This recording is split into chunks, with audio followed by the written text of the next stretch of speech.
Good afternoon, everyone, and welcome to this event. I'm Tommaso Monacelli. I'm particularly glad to introduce you to this event entitled Mind the Gaps, Monetary Policy and the Way Out of the Pandemics, which is jointly organized by the Bocconi Economics Department and the Buffy Carafin Research Center here at Bocconi. A warm welcome to our special guest, who will anyhow be introduced by my colleague Donato Masciandaro later. So I will just briefly make a short introduction to the topics that are in the background of today's event. Let me start by just saying that these are really particularly challenging and interesting times, fascinating, I would say, to study monetary policy. In the Eurozone in particular, we're all eagerly waiting for the revision of the ECB monetary policy strategy that was announced by President Lagarde. But in the meanwhile, we're facing a deep and to some extent novel economic crisis. We're facing recurrent shutdowns of economic activity, meaning sectoral supply shocks that tend to morph into a contraction in aggregate demand. And when we know that whenever supply and demand forces overlap, the task of monetary policy becomes particularly intricate. And we're also facing a spectacular increase in sovereign debt to GDP ratios in many countries, with the fear that this may soon lead to a rise in debt yields and debt sustainability problems. At the same time, there is a strong pressure, both in public opinions, commentators, and policymakers, for enhancing the coordination between monetary and fiscal policy to jumpstart the economy in advanced countries, in the Eurozone in particular.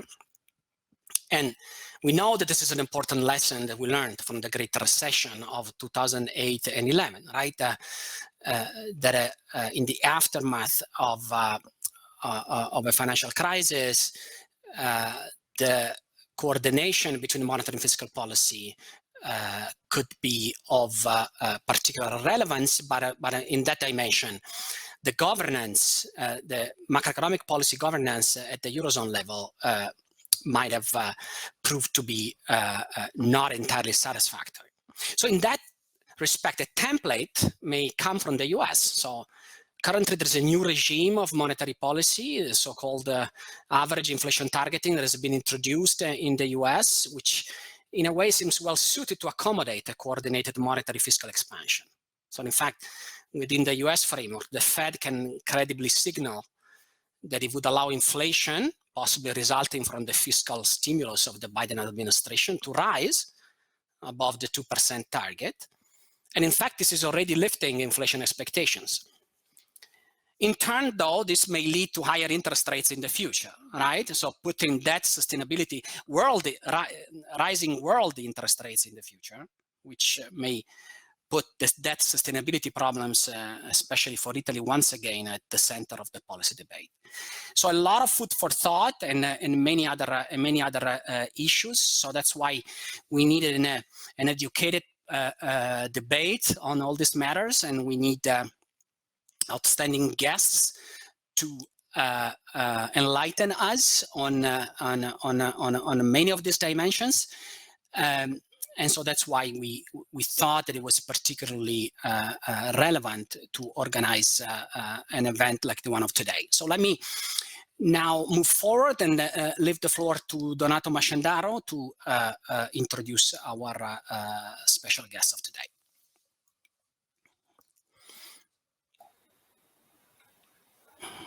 Thank you very much, Tommaso. Good afternoon to all of you. It's really a pleasure to introduce Fabio Panetta, and let me warmly thanks Fabio, because Fabio had an evergreen invitation by Bocconi to be a speaker, and finally he was able to accept our invitation.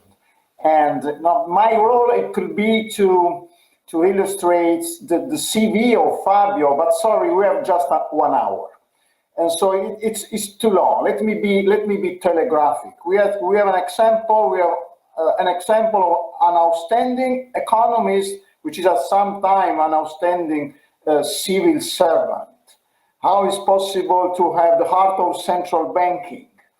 I know, Fabio, that you are becoming worrying on this, my presentation. I know I'm reading in your eyes, but really thanks to be here. And let me say that with my student, we discuss the title of your presentation, because in our courses, as in macro, as is in the courses of monetary economics, we elaborate a lot on gaps. It could be output gaps, inflation gaps, a real interest rate gap. So your title was so fascinating, and on the one side, on the other side is a puzzling title. So Fabio, please, the floor is yours, and again, warmly thanks to be with us this afternoon.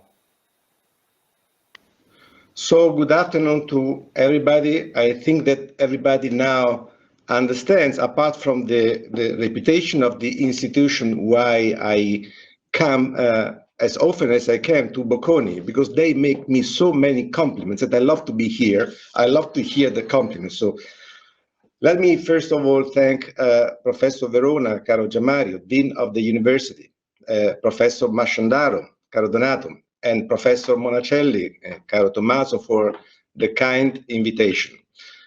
It is a great pleasure to be back at Bocconi and share with you, by the way, this is my first time as member of the board of the ECB, to share with you my views in such a crucial moment for macroeconomic policymaking. In fact, the year ahead will present policymakers with critical choices. In 2020, with the pandemic raging, the direction of policy support was obviously obvious, and the choices facing policymakers were relatively narrow. Monetary and fiscal authorities everywhere intervened to support the economy on a massive scale. But in 2021, with the progress made on vaccine technology, policy choices have become less clear-cut. We face a situation in which the end of the pandemic emergency is in sight and an incipient recovery is on the horizon. As such, it might be tempting to conclude that there is less need for monetary policy support. But I will argue today that this temptation must be resisted. In fact, 2021 is still a pandemic year. And even if the pandemic ends soon, its economic consequences will not. We will still face two prominent gaps that we need to close. The output gap and the inflation gap. And if we fail to do so with sufficient force by being too hesitant in providing the necessary degree of policy support or withdrawing it too quickly, we could inadvertently hold back economic growth and depress inflation for years to come. So we will in fact need ample policy support for as long as necessary to emerge stronger from the crisis and limit long-term damage. At present, the risks of providing too little policy support still far outweigh the risks of providing too much. By keeping nominal yields low for longer, we can provide a strong anchor to preserve accommodative financing conditions. Improvements in the outlook will then work on our favor through lower real rates, further supporting confidence in a sustained return of inflation to our aim. Let me start by assessing the risks that we face. There is undoubtedly some good news today. Across advanced economies, vaccination programs are ongoing. The second phase of lockdowns has been less costly than the first. The manufacturing sector continues to show resilience. In the European Union, national and European authorities are working towards a swift implementation of the Next Generation EU program. Overall, there is a good chance that a recovery will take hold in the latter part of this year. But that is not a justification for policies to run on neutral. There are, in fact, two imperatives which call for further policy support. First, in a dramatic crisis like this one, macroeconomic policymakers should not bank on the most favorable scenario materializing. Their role is to ensure that the worst scenarios are ruled out. As I have argued elsewhere, the pandemic has produced an asymmetric balance of risks, which requires an asymmetric reaction function. This is certainly true of the inflation outlook. While inflation is expected to rise this year, it will be driven by one-off statistical effects linked to the composition of the consumption basket, as well as base effects following on from previous energy price falls and the unwinding of the VAT cut in Germany. The increase will therefore be temporary. Just as we looked through temporary negative inflation in recent months, we will look through this transitory hump in inflation. The near-term growth outlook is also skewed downward. Economic activity is projected to recover only gradually and return to its pre-pandemic level in the course of 2022. And this shallow growth path remains vulnerable to a series of downside risks. The slow rollout of vaccines in the euro area and the spread of new variants of the virus are delaying the full reopening of the economy. The delay and the uncertainty around it is likely to depress consumer and investor sentiment. How strong the rebound will be once the economy can finally reopen also remains unclear. While we can expect a temporary surge in spending on goods, research suggests that pent-up demand tends to be weaker for services, spending on which has been more compressed. Besides, the distribution of income across households still points to a high saving rate, at least throughout 2021. Younger households have been drawing more on their savings as their situation has worsened, whereas older households have been setting aside more. As older, wealthier households tend to have a lower marginal propensity to consume, these distributional issues imply that overall spending is likely to remain compressed even after social distancing measures have been relaxed. The risks to private consumption growth are therefore substantial. Nor should we overly rely on investment to boost growth, at least not in the near term. Given the weak financial starting point of many firms, investment is likely to only increase gradually and cautiously. A risk management approach would clearly call for policy to eliminate these risks and reinforce the central growth path. And if we were to do too much and push the economy onto a stronger growth path, that would in fact be a welcome result. This brings me to the second reason why further support is necessary. That is, the need to close the output gap and the inflation gap. Conditional on our December projections, the output gap in the euro area will not close before 2023 and will slowly narrow, with output converging gradually towards potential rather than exceeding it. But the experience of the last cycle suggests that it is hard to lift inflation dynamics without demand testing potential more dynamically. Despite several years of robust economic growth, the euro area economy might still have been operating with significant economic slack even on the eve of the pandemic. A key reason for this was that domestic demand growth had previously been too weak for too long, which in turn allowed inflation expectations to drift down and weaken underlying dynamics.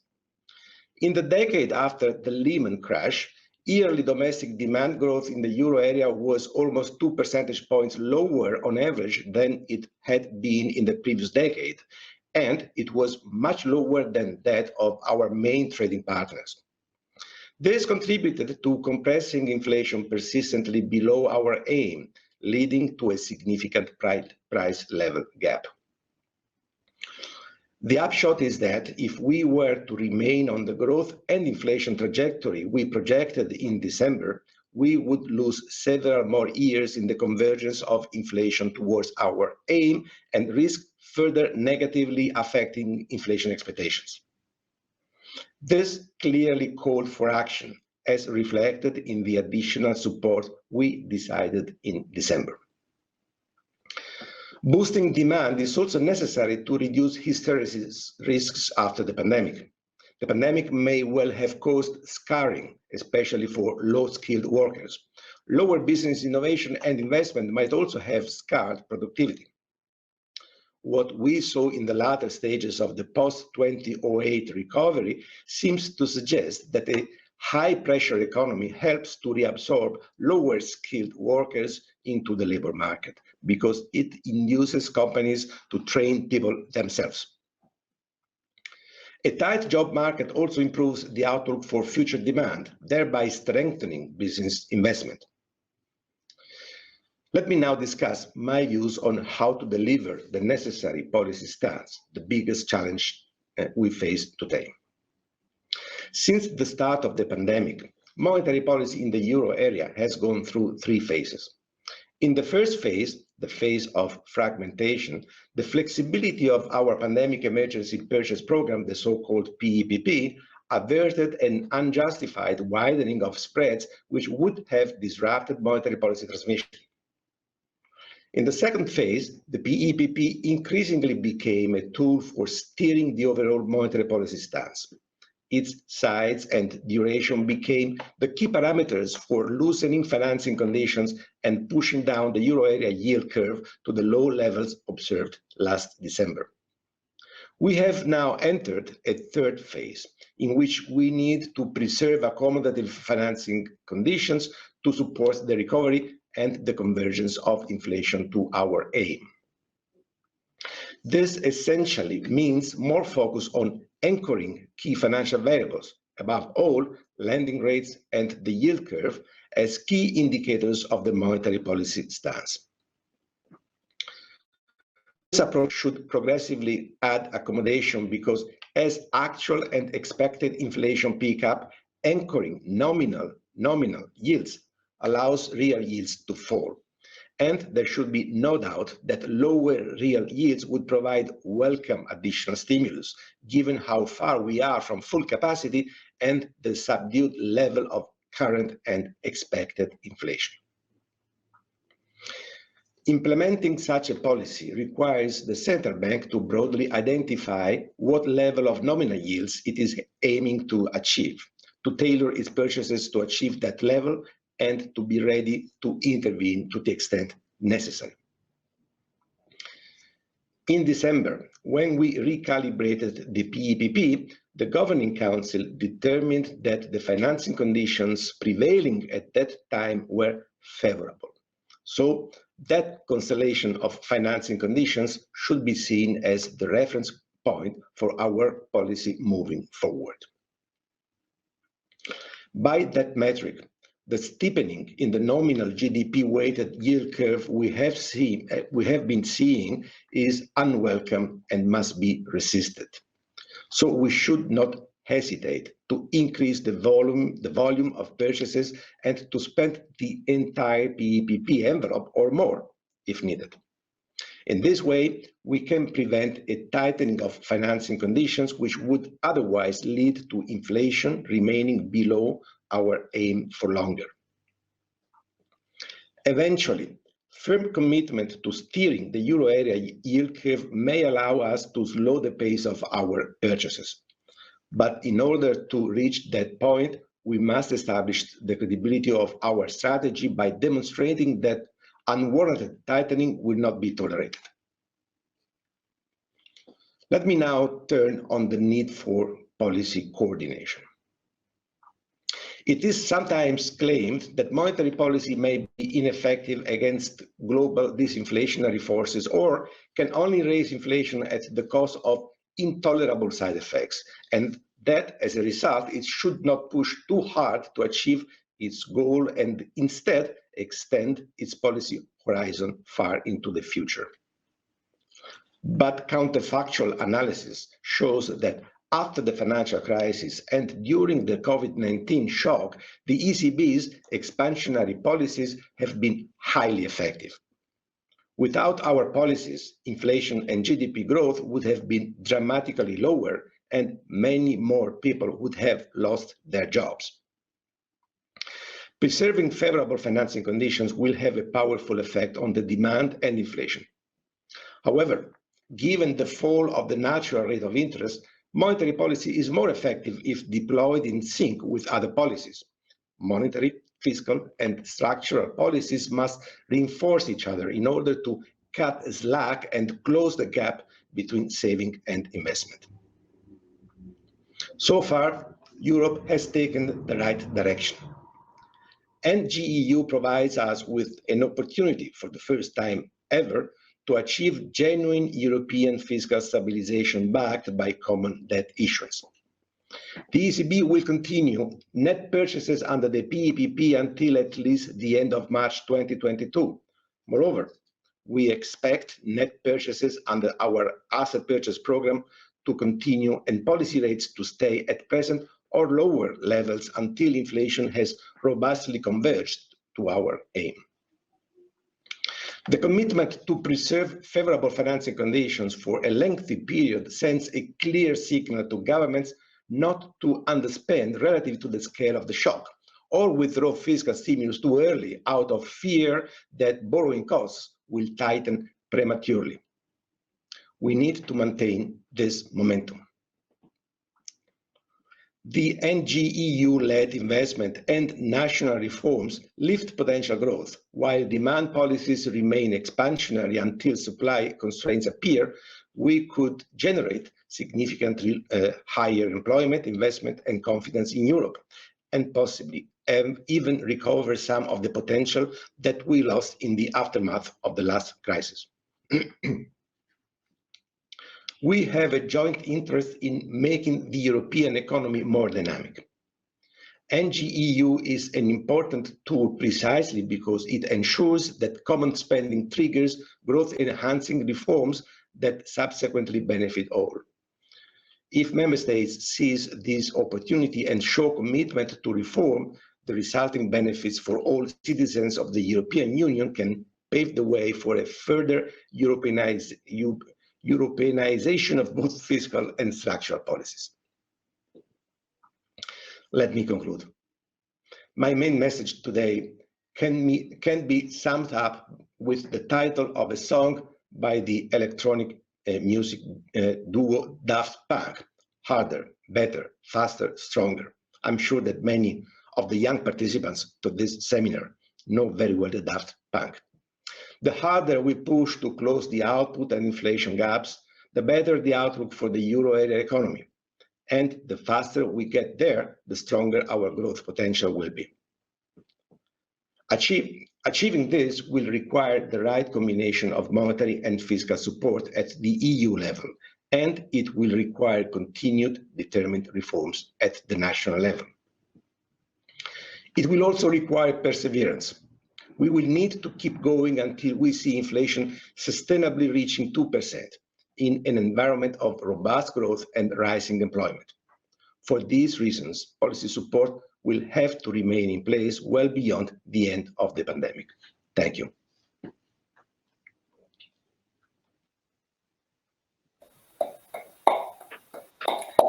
Thank you very much, Fabio.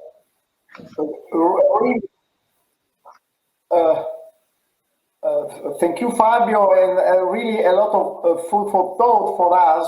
And let me say that there is a nice surprise for the participant in the sense that Fabio is available to a Q&A. So for the participant, if you write on the chat, I will try to read and sum up the question. But Tommaso, could I ask you a reaction to this Fabio speech, please? Thanks. So thank you, Fabio. I agree with Donato about the many stimulating points that Fabio's speech has touched upon. So let me touch upon a very interesting aspect that you referred to. So you seem to have argued in favor of anchoring, so correct me if I'm wrong, of anchoring the euro area yield curve to preserve accommodative financing conditions in the eurozone. So this may seem pretty novel for the ECB. So and it reminds us of Japan. In 2016, the Bank of Japan changed its policy framework to target the yield curve on the 10-year government bonds at around 0%, which was the prevailing rate at that time. So interestingly, it turned out that the yield target approach allowed in Japan for a dramatic scaling back in purchases of bonds by the Bank of Japan. So the BOJ, under that policy, was very successful in exerting a fairly close control over the term structure of interest rates. So without large scale interventions in the bond market. So let me ask you, first of all, is this analogy correct? Second, is this a signal that the ECB is concerned about market yields rising with the high debt to GDP ratios rising over the next couple of years quite dramatically? And at the same time, how would all this, if my sort of analogy is correct, but I'm very curious about your view, of course, to clarify it. If this analogy is correct, how compatible would that be with a scenario of rising inflation? I mean, targeting bond yields at the same time being consistent with the price stability usual target. Well, thank you, Tommaso, for this question that allows me to clarify what I have in mind. No, I'm not arguing in favor of yield curve control. Yield curve control is the strategy which is being followed by the Bank of Japan in defining a precise level of the yield on their sovereign bonds and adjusting their purchases to reach that level of yields. I'm not arguing in favor of a similar mechanism. First of all, I have mentioned a constellation of indicators.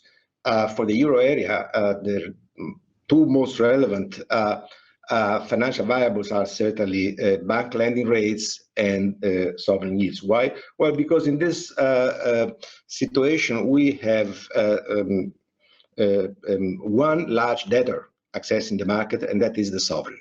And we have, of course, a very large role of banks in financing the economy. So I'm not arguing in favor of a formalized yield curve control. Why should we pay attention to yields, to nominal yields? Well, not because of the high debt to GDP ratios. That is not the reason why we are discussing this.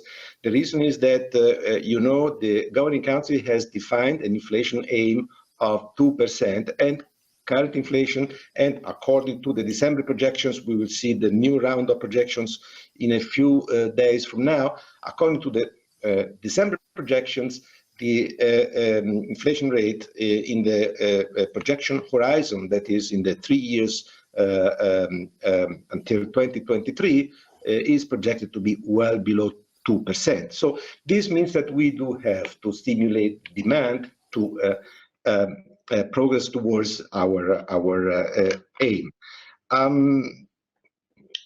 Is this compatible with financial stability? Absolutely, absolutely. By the way, the ECB is monitoring financial variables, a wide range of indicators, and we at the moment do not see incipient signs of instability. So our discussion is a monetary policy discussion driven by the awareness of the need to progress towards 2%. We are not targeting individual specific levels of this or that specific variable. We are in favor of a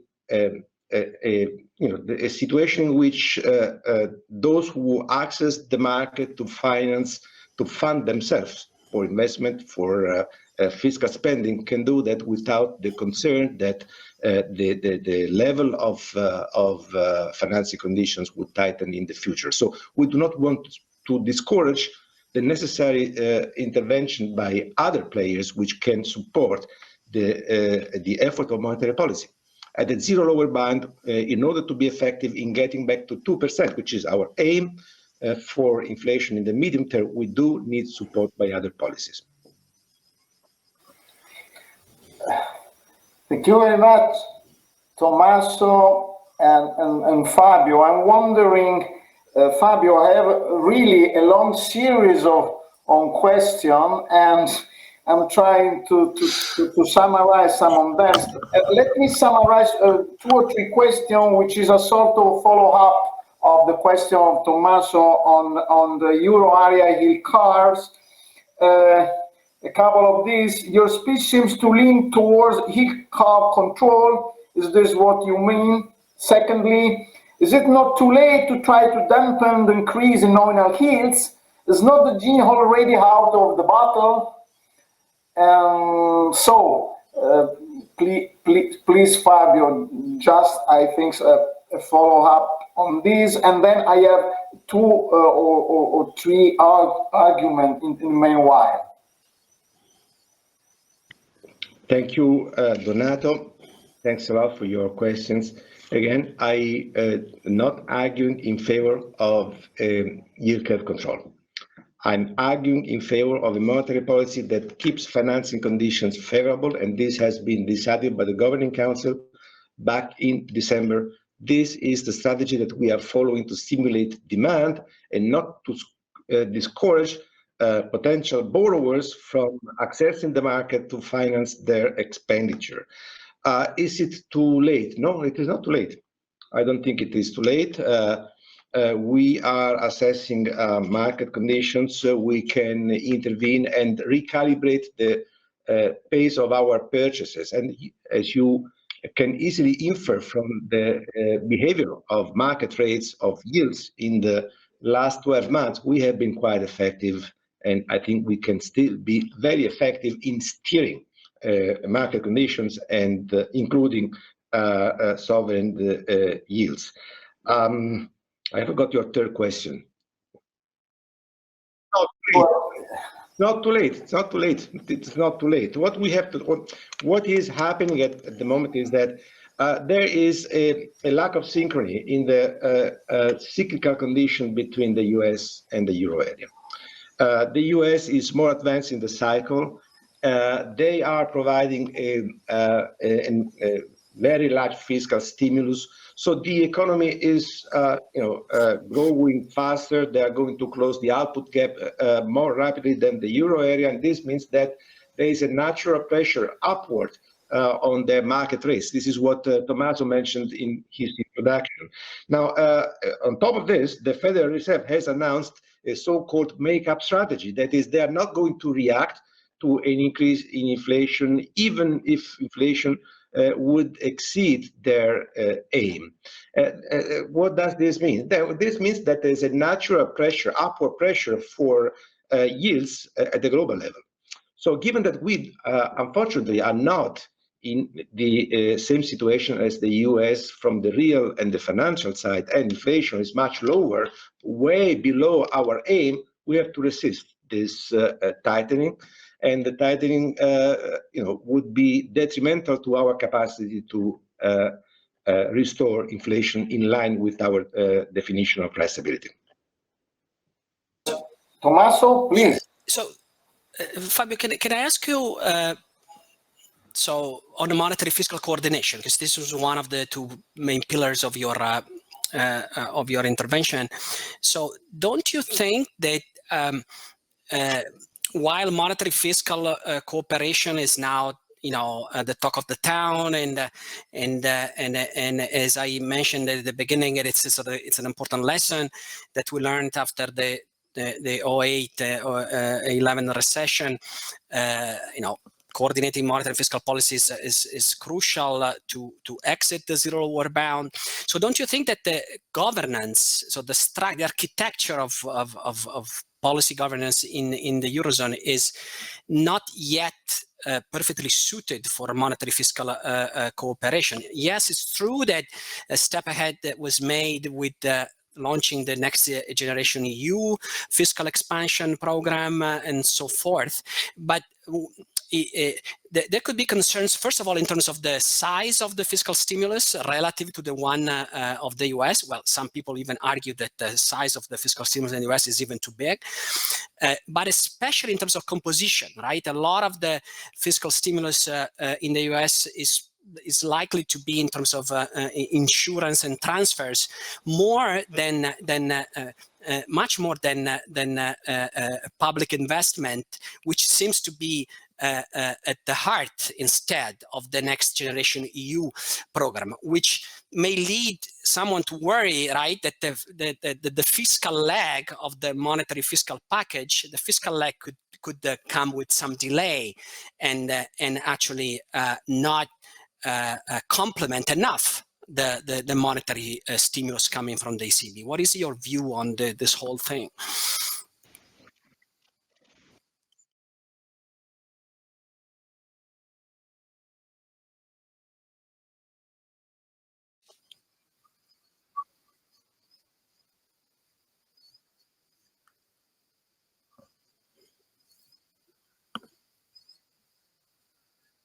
In terms of monetary risks for the monetary policy perspection. And one more question.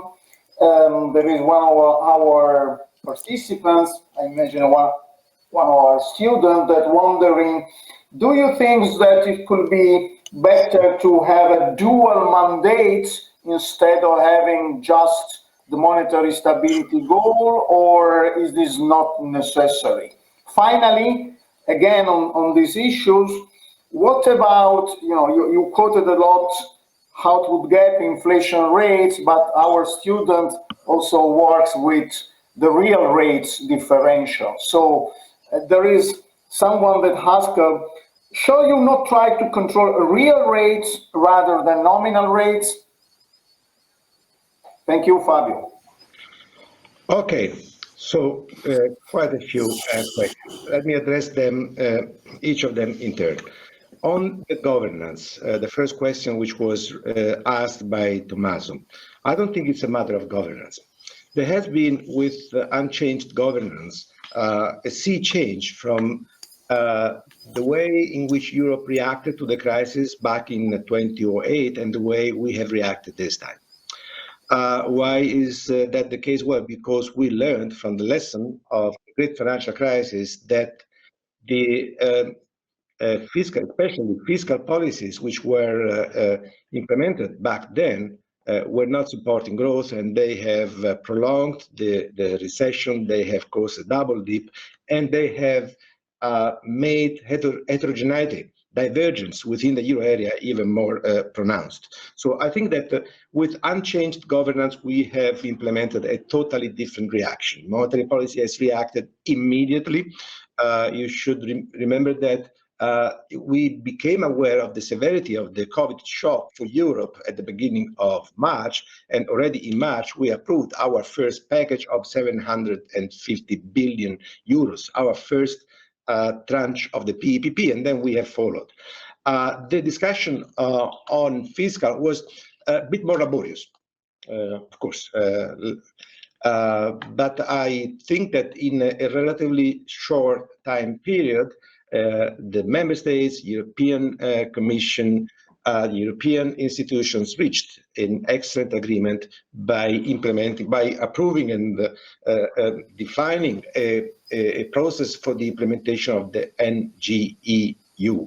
So I think that governance has been working very well, and I think, as I mentioned elsewhere, that in 20 years from now, looking back, we might realize that we are now at a historical turning point, a point in which European people have realized that a common reaction to a common shock can be much more beneficial than a dispersed reaction with fiscal policies being uncoordinated, monetary policy stepping in, playing maybe an excessive role because of lack of action by other policies. So I think that we have seen a very welcome development, and I very much hope that we will continue along these lines. By the way, the wiser reaction we had will make this progress easier, because much of the increase in populism, the reaction that we saw against the European framework during the financial crisis was also due to the fact that policies were not as good as they have been this time around. So first question. The other, what do I mean by asymmetric shock, asymmetric reaction?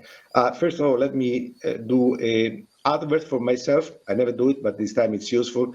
I have a speech which is published on the ECB website in which I explain this in detail, but in a nutshell, the argument would be that given the shock that we face and given our projections and the expectations on the future development of the real economy of inflation, there's a very high risk that we can end up in a very bad scenario with a protracted recession and a period of a very long period of too low inflation or even deflation. Now, we don't see deflation as a risk, but this is due to the fact that the ECB and the fiscal authorities have stepped in. If you go back in June, September, very bad scenarios were possible, while the possibility that we would end up in a situation with very high growth and very high inflation was, in my view, a remote event. So in that case, you want to buy insurance, that you want to react more to the risk of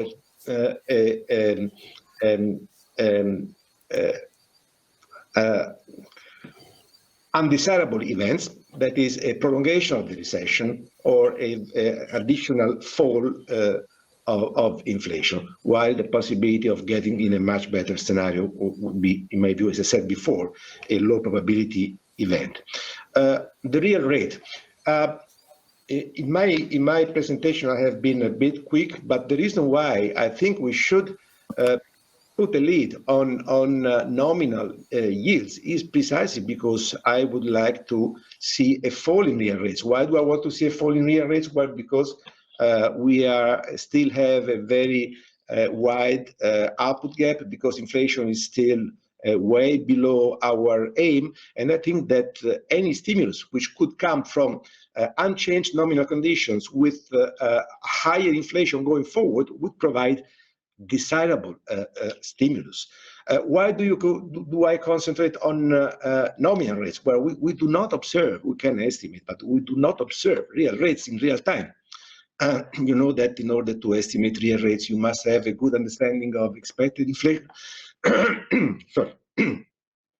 Of expected inflation, and then basing our reaction function on real rates would make our interventions and our policy possibly very noisy. So I think it is undisputable that now we would like to have, at least I would like to have lower real rates to stimulate demand and to accelerate the convergence towards our aim of 2% inflation, and to reabsorb as rapidly as possible to avoid, as I mentioned in my speech, hysteresis.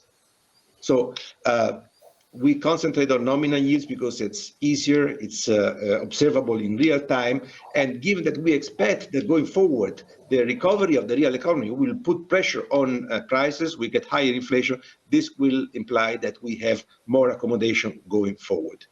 The dual mandate. I'm too old for a dual mandate. When I was at university, I used to believe in the Phillips curve. So I still have some difficulties in understanding what a dual mandate would imply for a central bank. I think that Europe has been served well until now by the mandate of the ECB. That is having the central bank concentrating its activity on inflation and leaving the real side of the economy to be taken care of by structural policies and fiscal policy. I think this framework has worked well until now. I see no reason to change it now. Tommaso, please. Yeah, I cannot resist asking another short question to Fabio, if still we have time. So still concerning real rates, nominal rates, financing conditions. So imagine, this possibly overarching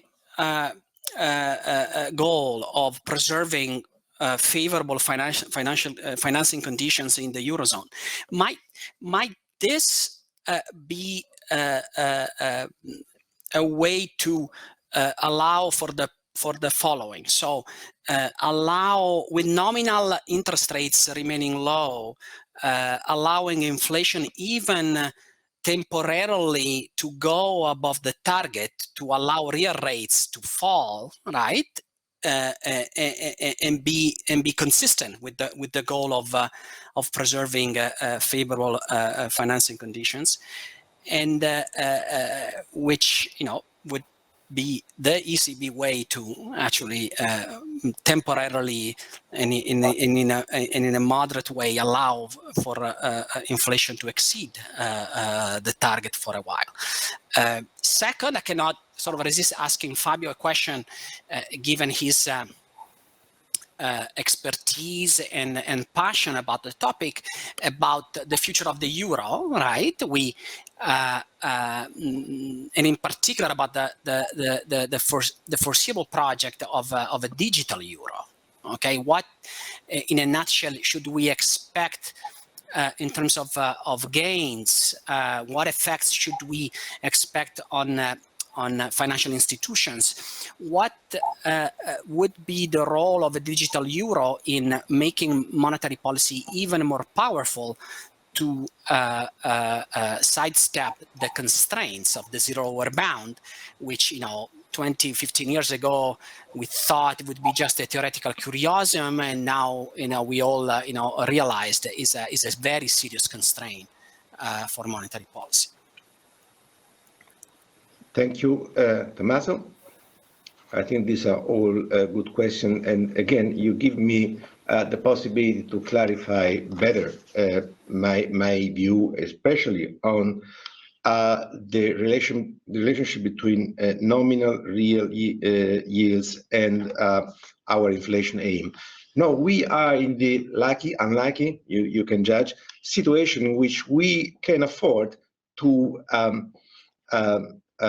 provide additional stimulus by letting inflation increase, by steering nominal rates without exceeding our aim, because inflation is still projected to be way below 2%. So we don't need, in order to decrease real rates, to go beyond 2%. That is not the intention.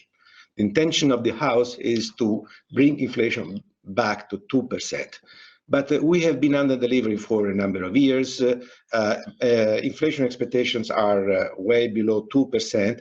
Our own projections in December, we will see what the staff will give us in March, in a couple of weeks.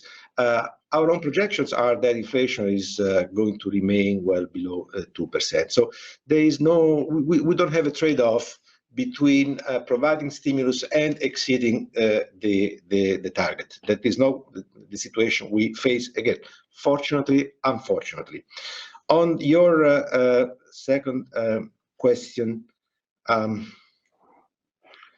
the digital euro, as you know, we are working for the possible introduction of a digital liability of the central bank, a digital euro, in fact. And this is a major innovation. This would imply that there could be far-reaching consequences for a number of crucial factors. You mentioned financial intermediation. Of course, if we design if we do not design the digital euro in a proper way, we might crowd out some banking activities, but that is not our intention.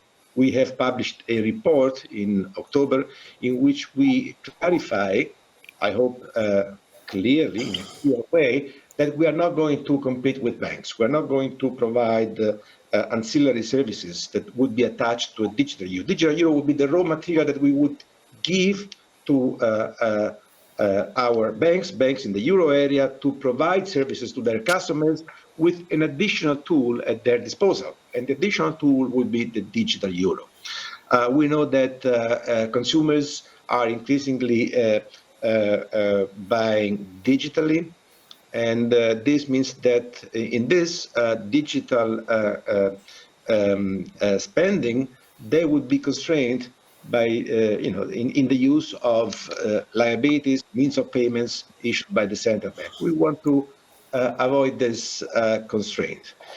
So we will be very careful in not invading the territory of banks. We will provide a tool that banks could use to build innovative, cheap, efficient business models for their customers.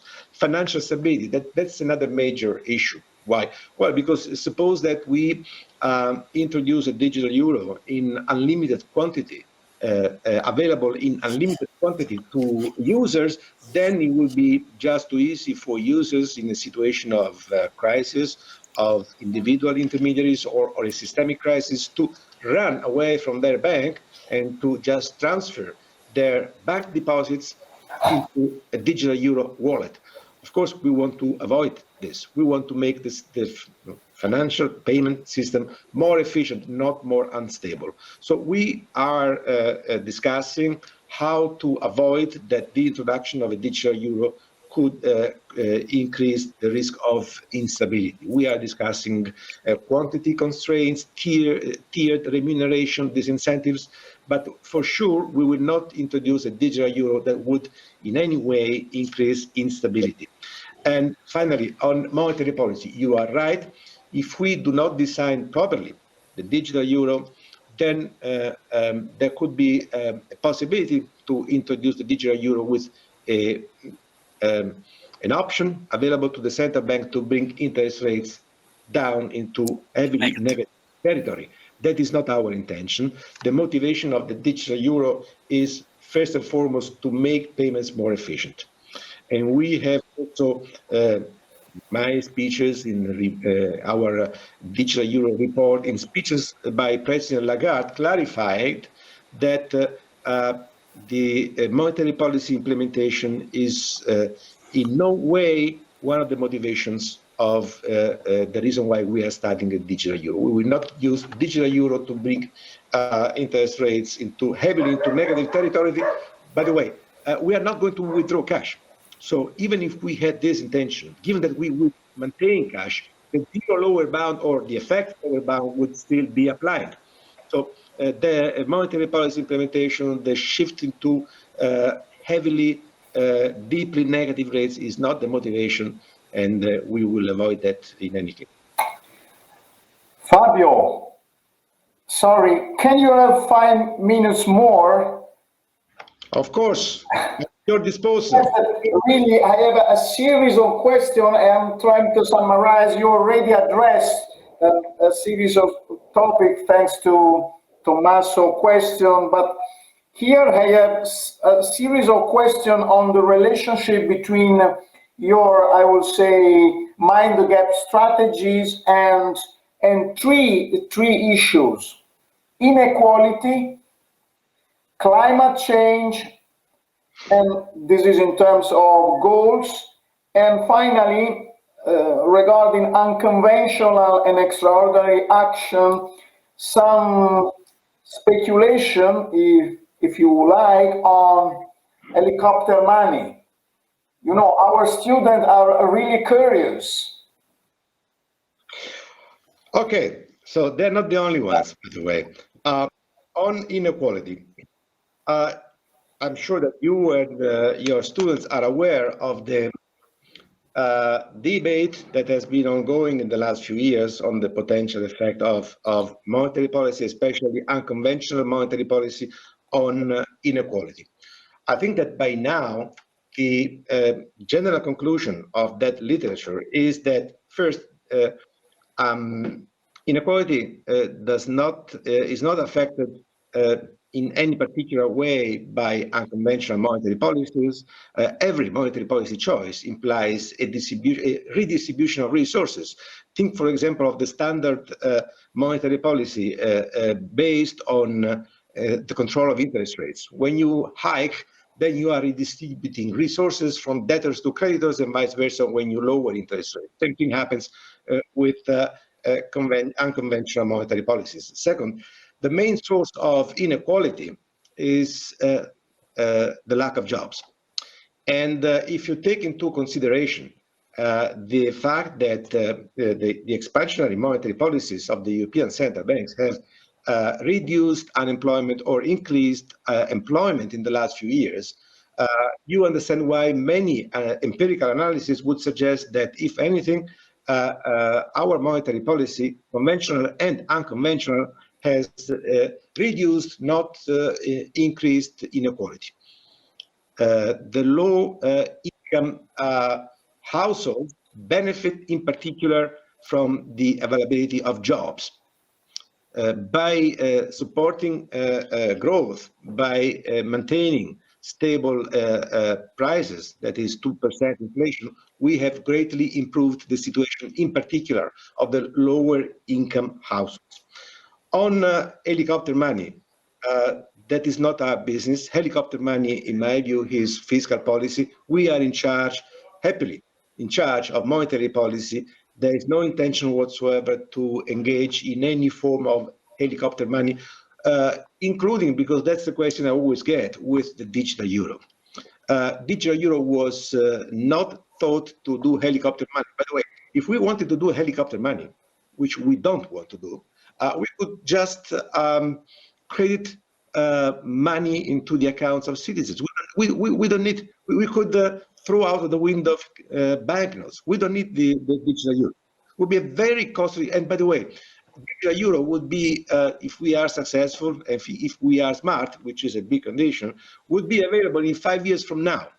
So nobody could think that we are starting a project that could be implemented 5-6 years from now, being so naive of as thinking that we can use that project to do helicopter money next year during a recession. So no intention of doing any helicopter money. We do not have the legitimization. We don't have the mandate to do that. That's for fiscal authorities. Climate change and nominal yields. Now, I don't have an answer here. I never thought of the relationship between a specific level of yields and climate change. Certainly, the ECB is more and more involved in thinking about climate change. Climate change is a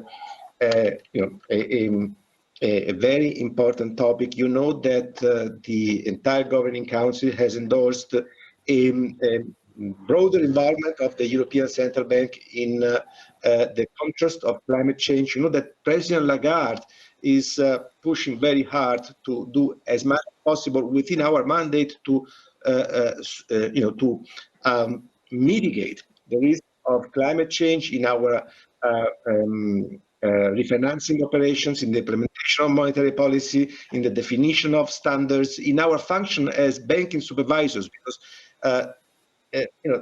one of the main challenges that we face in dealing with climate change is the correct pricing of the risk of climate change. This risk apparently is not properly priced, and by having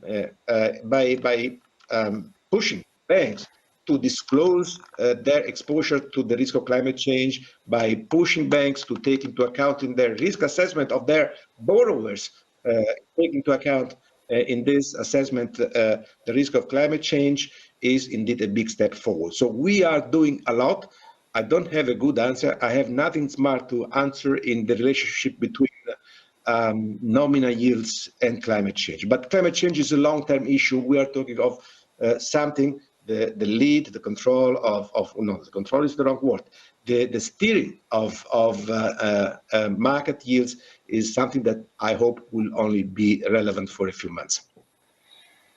Dear Fabio, really, let me say bravo, quoting Clint Eastwood in a famous Sergio Leone movie. And now let me say that, let me thank our rector, Gian Mario Verona, join us. So the floor is yours, Gianmario.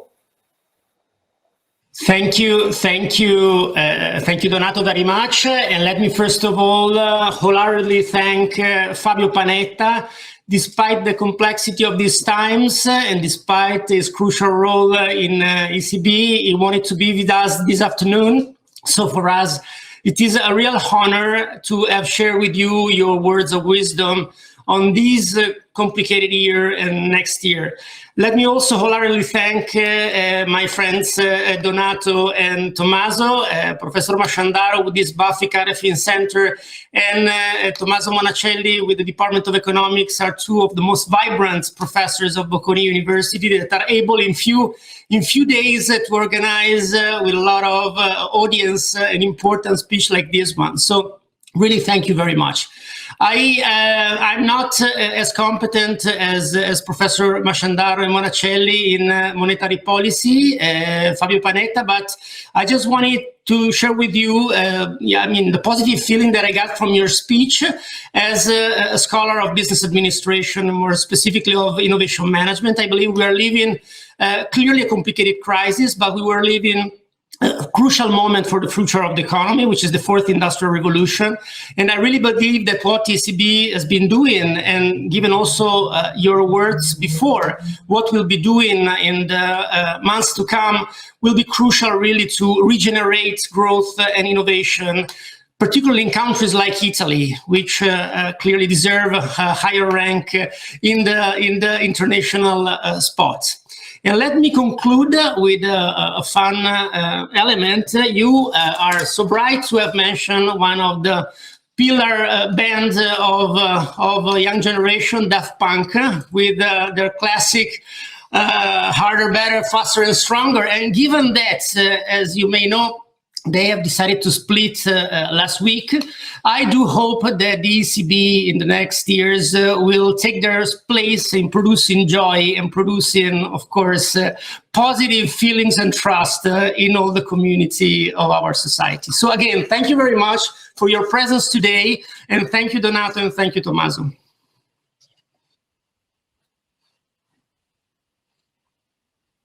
Always come very happily to Bocconi. I always get stimulating interaction with the students, with the faculty, and I think I've been a customer of Bocconi for 15 years. So I started when I was a young, 20 years, when I was a young researcher, and I still enjoy coming and discussing with you, your students, and the faculty.